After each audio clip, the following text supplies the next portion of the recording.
င်္ဂလာပါခင်ဗျာ Golden Science မြန်မာကနေပြန်လည်ကြိုဆိုပါရစေအခုဆိုရင်ကျွန်တော်တို့16ရက်နေ့ 3D အောင်ပွဲအတွက်အားလုံးစောင့်မျှော်နေကြတဲ့နောက်ဆုံးပိတ်တော့ချက်ကနန်း network ကိုထုတ်ဖော်ပေးမယ့်အချိန်ရောက်ရှိလို့လာခဲ့ပါပြီဒီနေ့ဗီဒီယိုဟာကျွန်တော်တို့ရဲ့ကနန်းခုနှစ်ကွက်လမ်းညွှန်ချက်ကိုအပိသက်ပေးမှာဖြစ်လို့အစအဆုံးတေးသေးချာချာကြည့်ရှုပေးဖို့တိုက်တွန်းလိုပါတယ်ခင်ဗျာ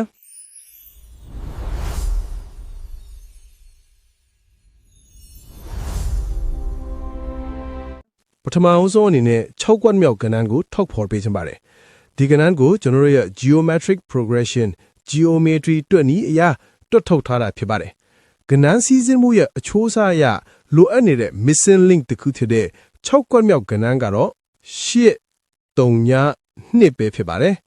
ဒီ8-3-2ဟာရှေ့က9ကွက်လုံးကိုပေါင်းကူးပေးမဲ့အရေးကြီးကဏ္ဍဖြစ်ပါတယ်ခင်ဗျာကဲအခုဆိုရင်9ကွက်လုံးရဲ့အထွတ်အတိဖြစ်တဲ့နောက်ဆုံးပိတ်အတီးပြုကဏ္ဍကိုရောက်ရှိလာပါပြီဒီကဏ္ဍကိုတော့ကျွန်တော်ရဲ့ final probability matrix နဲ့တွက်ချက်ထားတာပါဒီကဏ္ဍဟာဒီတစ်ပတ်ရဲ့အောင်ပွဲအတွက်အားအကောင်ဆုံးဖြစ်မှတ်ဖြစ်လာဖို့တွက်ကိန်းတွေကညွန်ပြောက်နေပါတယ်အားလုံးစောင့်မျှော်နေကြတဲ့ခုနှစ်ကွက်မြောက်နောက်ဆုံးပိတ်ကဏ္ဍကတော့